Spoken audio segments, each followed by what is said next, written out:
Hi, എല്ലാവർക്കും ഞങ്ങളുടെ ചാനലിലേക്ക് വീണ്ടും സ്വാഗതം. ഇന്ന് നമ്മളിവിടെ തയ്യാറാക്കുന്നത് നല്ല ടേസ്റ്റി ആയിട്ടുള്ള ഏതിൻ്റെ കൂടെ വേണമെങ്കിലും നമുക്ക് അടിപൊളിയായിട്ട് യൂസ് ചെയ്യാവുന്ന വളരെ എളുപ്പമായിട്ടുള്ള ഒരു ഗ്രീൻ ചിക്കൻ്റെ റെസിപ്പിയാണ്. നമുക്ക് അപ്പോൾ വേഗം തന്നെ റെസിപ്പിയിലോട്ട് കിടക്കാം.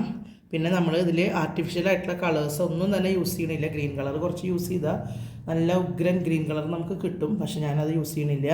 അപ്പോൾ നമുക്ക് വേഗം തന്നെ റെസിപ്പിയിലോട്ട് കിടക്കാം. നമുക്കപ്പോൾ നമ്മുടെ ഗ്രീൻ ചിക്കൻ ഉണ്ടാക്കാനായിട്ട് തുടങ്ങാം. അപ്പോൾ ഇത് 1 കിലോഗ്രാം ചിക്കനാണ്. അത് സാധാരണ നമ്മൾ കറി കട്ട് പോലെ ലെഗ് പീസ് മാത്രം കട്ട് ചെയ്യാതെ എടുത്തിട്ടുള്ളതാണ്. ഇതിലേക്ക് ഞാനൊരു ടീസ്പൂൺ നിറച്ച് ഉപ്പ് ചേർത്ത് കൊടുത്തിട്ടുണ്ട്. അതുപോലെ ഒരു 2-3 ടേബിൾ സ്പൂൺ തൈര്,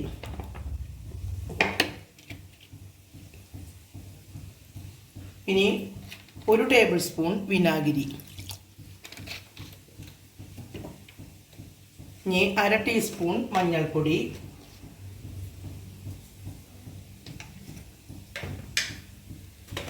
1/2 ടീസ്പൂൺ മുളക് പൊടി,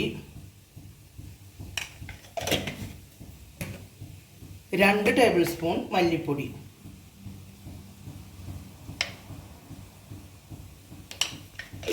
ഇത്രയും ചേർത്ത് കൊടുത്തിട്ട് നമ്മൾ നല്ല പോലെ ഒന്ന് കൈ വെച്ച് മിക്സ് ചെയ്ത് കൊടുക്കുകയാണ്. ഇത് നമ്മുടെ ഫസ്റ്റ് മാരിനേഷൻ ഉള്ളതാണ്.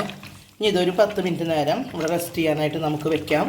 ഒരുപാട് മുളക് പൊടി നമ്മൾ ചേർക്കണില്ല. നമ്മളിതിലേക്ക് കുരുമുളകും അതുപോലെ തന്നെ പച്ചമുളകുമാണ് ചേർക്കണേ. ഇനി ഒരു 10 മിനിറ്റ് നേരം ഇത് റെസ്റ്റ് ചെയ്യാനായിട്ട് ഇവിടെ വെക്കാം.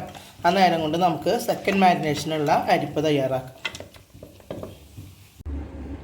ഇനി നമുക്കതിലേക്കുള്ള അരപ്പ് തയ്യാറാക്കാം. ഇപ്പം ഞാനിവിടെ ഒരു കൈപ്പിടി അണ്ടിപ്പരിപ്പാണ് എടുത്തേക്കണേ. അതുപോലെ ഒരു കൈപ്പിടി തന്നെ ബദാമും ഇതിലേക്ക് ഇട്ടിട്ടുണ്ട്. ഇനി നമുക്ക് വേണ്ടത് ഒരു 2 ഇഞ്ച് കഷ്ണം ഇഞ്ചി, അതുപോലെ 2 കറുവാപ്പട്ട ചെറിയ കഷ്ണം, പിന്നെ ഒരു 4-5 കരിയാമ്പൂവ്, 4 ഏലക്കായ, 2 ബേ ലീഫ്, പിന്നെ ഒരു 2 ടേബിൾ സ്പൂൺ കുരുമുളക്. പച്ച കുരുമുളകാണ് ഞാൻ എടുത്തേക്കണേ. പച്ച കുരുമുളക് ഇല്ലെങ്കിൽ ഉണക്ക കുരുമുളക്, ഉണങ്ങിയ കുരുമുളക് എടുത്താലും കുഴപ്പമില്ല. അതുപോലെ ഒരു 1.5 ടേബിൾ സ്പൂൺ പെരിഞ്ജീരകം, 1/2 ടീസ്പൂൺ നല്ല ജീരകം, ഒരു 4 പച്ചമുളക്, 5 പച്ചമുളക്, അതുപോലെ തന്നെ ഒരു 10-25 അല്ലി വെളുത്തുള്ളി. ഇത്രയും കൂടിയിട്ട് നമുക്ക് നല്ല പോലെ ഒന്ന് മിക്സിയിലിട്ട് അരച്ചെടുക്കാം.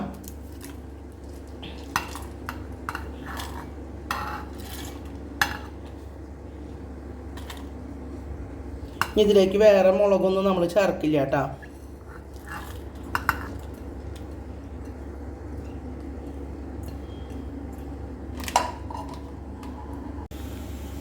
ഇപ്പോൾ നമ്മുടെ ചിക്കൻ മാരിനേറ്റ് ചെയ്ത് വെച്ചിട്ട് ഒരു 10-15 മിനിറ്റ് ആയിട്ടുണ്ട്.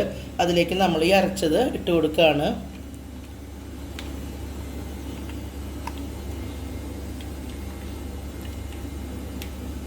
എന്നിട്ട് വീണ്ടും നമുക്കിതൊന്ന് നല്ല പോലെ എല്ലാ ചിക്കൻ പീസിലും ആവുന്ന പോലെ ഒന്ന് കൈ വെച്ചിട്ട് തന്നെ ഒന്ന് തേച്ച് പിടിപ്പിക്കാം.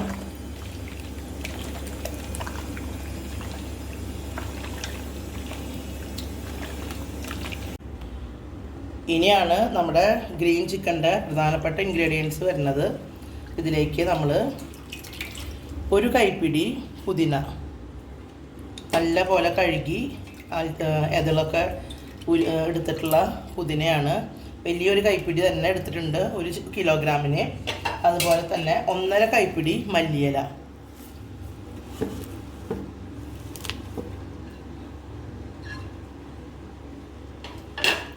ഇതിലേക്ക് നമുക്ക് ചേർക്കേണ്ട മറ്റൊരു പ്രധാനപ്പെട്ട ഐറ്റം കൂടിയുണ്ട്. നമ്മൾ ബിരിയാണിയിലേക്കൊക്കെ മുകളിൽ വറുത്തിടാനായിട്ട് സവോള വറുത്ത് തയ്യാറാക്കില്ലേ, അതുപോലെ തയ്യാറാക്കി 3 മീഡിയം സൈസ് സവോള വറുത്തതാണ്. അതും കൂടെ നമ്മളിതിലേക്ക് ഇട്ട് കൊടുക്കുകയാണ്.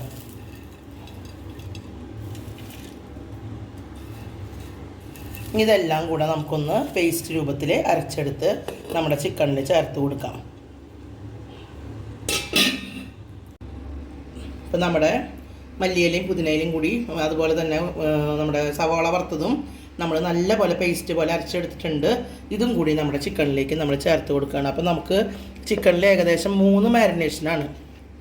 ഇനി ഇത് കഴിഞ്ഞ് കഴിഞ്ഞാൽ നമുക്ക് വേറെ ഒരു പണിയുമില്ല. അത് നമുക്ക് കുറച്ച് നമ്മൾ സബോള വറുത്ത എണ്ണ ഉണ്ടെങ്കിൽ ആ എണ്ണ, അല്ലെങ്കിൽ വേറെ ഏതെങ്കിലും സൺഫ്ലവർ ഓയിലോ അതുപോലെയുള്ള എണ്ണ അതിലേക്ക് ഇത് ആക്കി വേവിച്ചെടുക്കുക മാത്രമേ വേണ്ടൂ.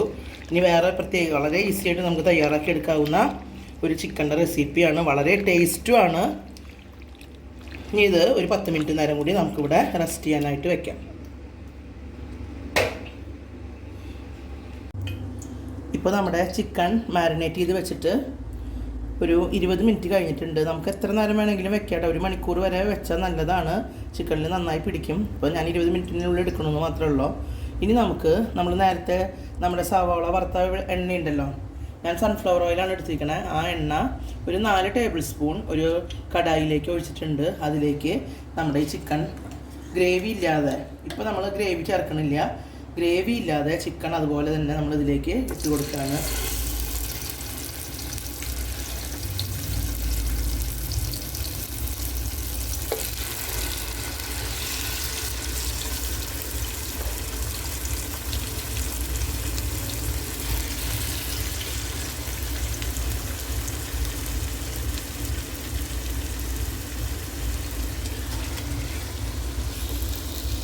എല്ലാ ചിക്കനും നമ്മൾ ഇതിലേക്ക് ഇട്ട് കൊടുക്കുകയാണ്. ഇത് 3 മിനിറ്റ് നേരം നമുക്കിതൊന്ന് കുക്ക് ചെയ്ത് ഫ്രൈ ചെയ്തെടുക്കാം. അതിനുശേഷം തിരിച്ചിട്ടിട്ട് ഫ്രൈ ചെയ്യാം. ഇപ്പം നമ്മുടെ ചിക്കൻ ഇട്ടിട്ട് ഏകദേശം ഒരു 3-3.5 മിനിറ്റ് ആയിട്ടുണ്ട്. നമുക്കിതൊന്ന് നല്ലപോലെ ഒന്ന് ഇളക്കി കൊടുക്കാം. ഇതൊന്ന് തിരിച്ചിട്ട് കൊടുക്കാം. എല്ലാതും കൂടെ ഒന്ന് മിക്സ് ചെയ്ത് കൊടുക്കാം.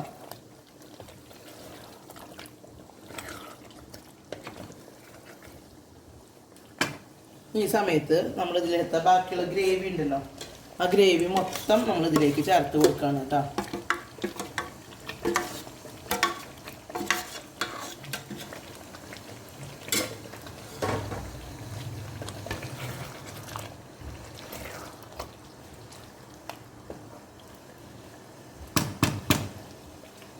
ഇനി നമ്മളിതിലേക്ക് കാര്യമായിട്ട് വെള്ളമൊന്നും ചേർക്കണില്ല. ചിക്കനിൽ നിന്നൊക്കെ വെള്ളം ഇറങ്ങി വരും. ഇനി നമുക്കിത് മൂടി വെച്ചിട്ട് ഒരു ലോ ഫ്ലെയിമിൽ ഒരു 15 മിനിറ്റ് നേരം കുക്ക് ചെയ്ത് കൊടുക്കാം. ഇപ്പോൾ നമ്മുടെ ചിക്കൻ വെച്ചിട്ട് 15 മിനിറ്റ് കഴിഞ്ഞിട്ടുണ്ട്. നമുക്കിതൊന്ന് തുറന്ന് നോക്കാം. ഗ്രേവിയൊക്കെ നല്ല പോലെ കുറുകി വന്നിട്ടുണ്ട്. കണ്ടോ, എണ്ണയൊക്കെ തെളിഞ്ഞ് സൈഡിൽ നിന്ന് വരാൻ തുടങ്ങിയിട്ടുണ്ട്. നമ്മുടെ ചിക്കൻ അടിപൊളിയായിട്ട് വന്നിട്ടുണ്ട്. നല്ല ഗ്രീൻ വേണമെന്നുള്ളവരുണ്ടെങ്കിൽ ഒരു കുറച്ച് ഗ്രീൻ കളർ ചേർക്കണം. നമ്മളിവിടെ അത്ര ഗ്രീൻ കളർ ചേർത്തിട്ടില്ല. ഗ്രീൻ കളർ ഞാൻ ഒട്ടും ചേർത്തിട്ടില്ല. അപ്പോൾ ഗ്രീൻ കളറിൽ തന്നെ വരണം എന്നുള്ളവർക്ക് ഉണ്ടെങ്കിൽ കളർ ചേർക്കാം. നമ്മളിനി ഇത് ഓഫ് ചെയ്യാണ്. ഇനി വേണമെങ്കിൽ അല്പം മല്ലിയില ഇട്ട് കൊടുക്കാം. ഞാനിനി മല്ലിയില ഒന്നും ഇടുന്നില്ല. ഇതിലേക്ക് അടിപൊളിയായിട്ടുള്ള നമ്മുടെ ഗ്രീൻ ചിക്കൻ ഇവിടെ റെഡിയായി വന്നിട്ടുണ്ട്. അപ്പോൾ നമുക്കിത് സർവിങ് ബൗളിലേക്ക് മാറ്റാം.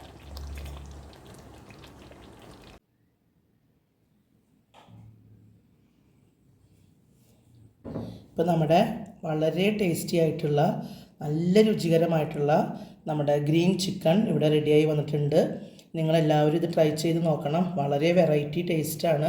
നമുക്ക് റൈസിൻ്റെ കൂടെയും ഫ്രൈഡ് റൈസിൻ്റെ കൂടെയും അപ്പത്തിൻ്റെ കൂടെ പൊറോട്ട, നാൻ എല്ലാത്തിൻ്റെ കൂടെയും നമുക്ക് ഉപയോഗിക്കാവുന്ന സൂപ്പർ ടേസ്റ്റി ആയിട്ടുള്ള സംഭവമാണ്. അപ്പോൾ എല്ലാവർക്കും എൻ്റെ വീഡിയോ ഇഷ്ടമായെന്ന് ഞാൻ കരുതുന്നു. ഇഷ്ടമായാൽ നിങ്ങളിത് ലൈക്ക് ചെയ്യണം, ഷെയർ ചെയ്യണം. അതുപോലെ ഞങ്ങളുടെ ചാനലിനെ നിങ്ങൾ സപ്പോർട്ട് ചെയ്യണം. അടുത്തൊരു അടിപൊളി വീഡിയോയുമായി ഞങ്ങൾ ഉടനെ വരാം. ഓക്കേ.